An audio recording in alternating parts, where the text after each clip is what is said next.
किया है कि सर्दी में किसानों को रात में बिजली दी जा रही है।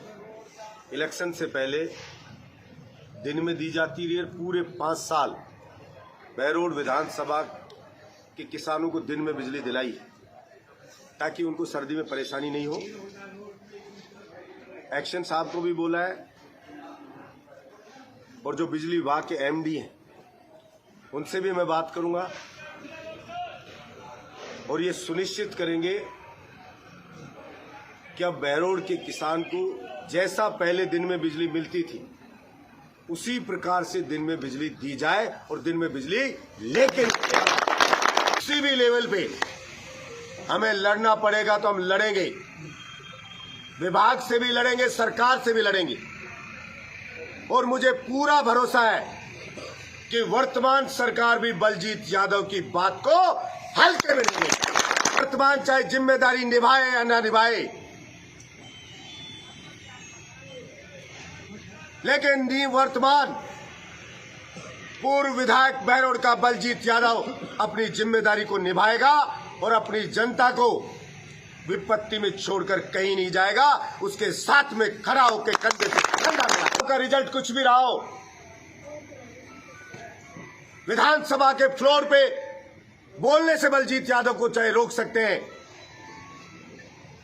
लेकिन सड़क जो जनता का फ्लोर है उसके ऊपर हम जनता की लड़ाई लड़ेंगे और निश्चित रूप से जीतेंगे। बलजीत यादव संघर्ष की पैदाइश है। विधायक बनने से पहले भी संघर्ष किया, विधायक रहते हुए भी संघर्ष किया। राजस्थान की 200 विधानसभा में जाके किसान मजदूर के हक की लड़ाई लड़ी, राजस्थान के विधानसभा के फ्लोर में लड़ाई लड़ी और अब पुनः सड़क के ऊपर जनता की लड़ाई लड़ेंगे। इसलिए घबराने की बात नहीं है, बहरोड के किसानों को चिंतित होने की बात नहीं है। जितना बलजीत यादव में दम होगा उतना दम लगाएंगे और हम उसको राहत दिलाएंगे, ये बताना चाहता हूं। और जो बहरोड के अभी विधायक बने जसवंत यादव, उनको भी बताना चाहता हूं कि मौज मस्ती ऐसे नहीं करने दूंगा, जिम्मेदारी निभानी पड़ेगी। पहले मौज मस्ती कर लिया ऐसे नहीं चलेगी, काम करना पड़ेगा जनता का।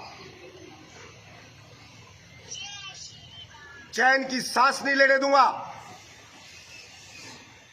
और वीसीआर वाली डायन हमारे क्षेत्र में इसको तांडव नहीं मचाने दूंगा कि कोई वीसीआर के नाम पे किसानों से उगाही कर ले और उनसे उगाही जसवंत यादव कर ले। ऐसा बहरोड में नहीं चलने दिया जाएगा और किसान को डर में नहीं रहने दिया जाएगा। 5 साल दिन में भी आखिरी घाल के गरीब ने चलाई बिजली, आज भी उस गरीब के लिए लड़ेगा बलजीत यादव।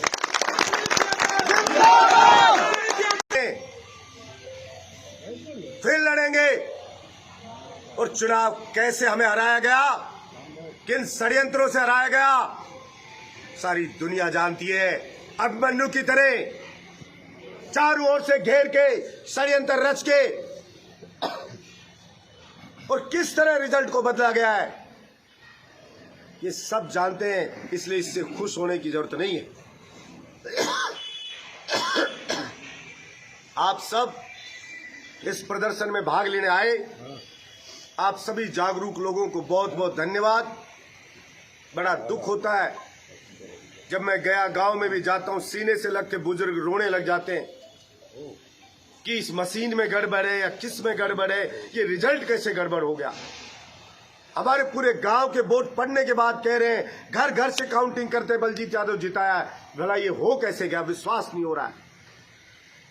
मैं आपसे भी कहना चाहता हूं, उनसे भी, कि मन हल्का करने की जरूरत नहीं है, कमजोरी लाने की जरूरत नहीं है। चुनाव में हार जीत चलती रहती है। तो कहते हैं ना, कबे कबे गादड़ा से सिंह हार जावे, वक्त को भरोसों को निकम पलटी मार जाओ। तो होता है कभी कभी जाता है, लेकिन उससे ये नहीं होता कि कोई गादड़ा सिंह से बलवान हो गया है। ये तो वक्त वक्त की बात होती है। और मैं हमेशा कहता हूं, भगवान जो करता है अच्छा करता है। शायद भगवान हमें कुछ सिखाना चाहता है, भगवान हमें किसी लंबी रेस में भेजना चाहता है, इसलिए हमें इस राजनीति की पीएचडी कराना चाहता है कि क्या क्या गंदगियां यहाँ पे होते हैं, वो सब हमें सिखाना चाह रहा होगा। इसलिए जो होगा फ्यूचर में अच्छा होगा, यही आपसे कहना चाहता हूँ। उन्हें आप सबका बहुत बहुत धन्यवाद। कोई भी परेशानी हो, किसी भी तरह की हो, किसी भी विभाग की हो, कहीं भी कुछ भी हो, आपको दिक्कत हो मुझे बताना। आधी रात आपके बीच में बलजीत यादव खड़ा रहेगा।